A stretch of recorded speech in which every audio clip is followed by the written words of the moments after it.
I hate dry fish. So make it juicy with me, duh. Now, this is where the juicification starts. You have to use your avocado oil, use that spray, or you can use whatever you like. You could use your liquid oil and use your brush and brush it onto the foil paper. Then you wash your fish with lemon or vinegar to get rid of the fishy smell. Now, you don't want to have smelly fish. That's an absolute no. Okay. Next juicification step. Spray your fish. Now you start your seasoning. These are just red pepper flakes. And then you add black pepper. Then you add garlic powder.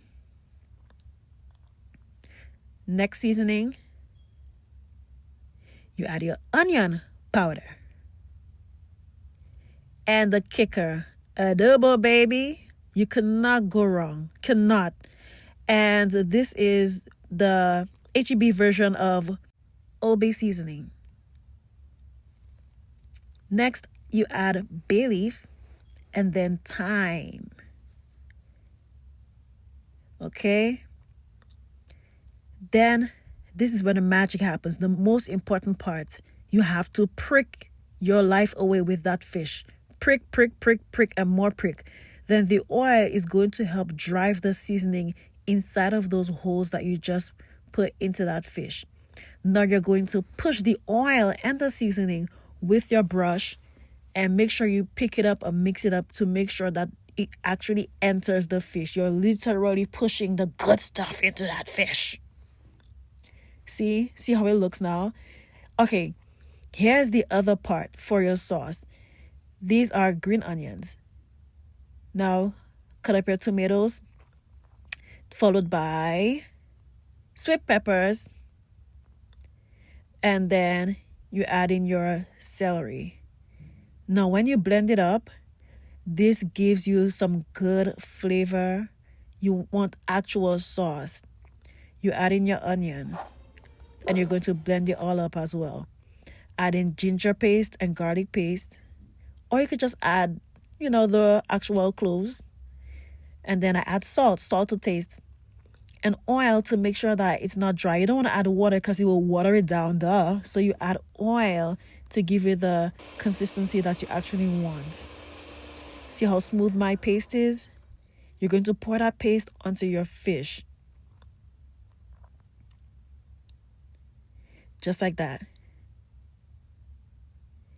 Okay, look at that. Now, waste not. After you use your hard-earned money to get your vegetables, you better put every bit of that sauce on your fish.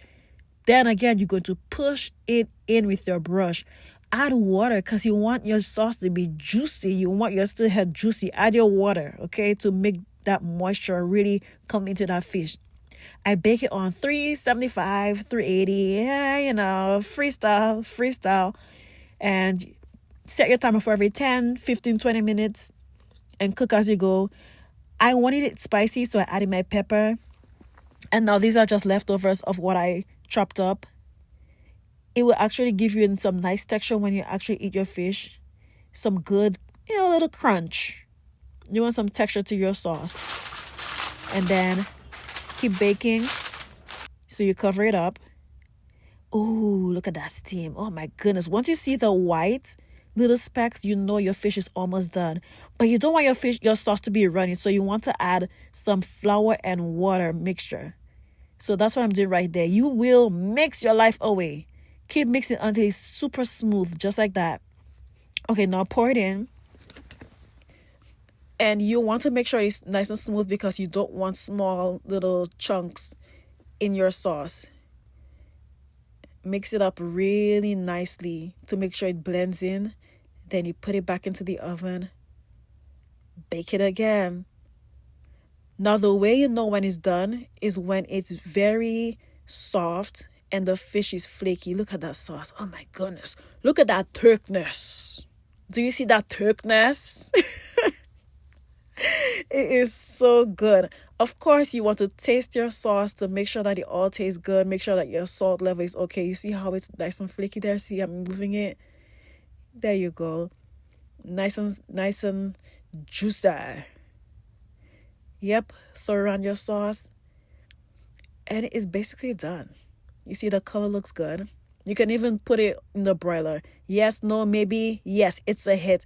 Don't make that fish by itself. Add in some fried rice.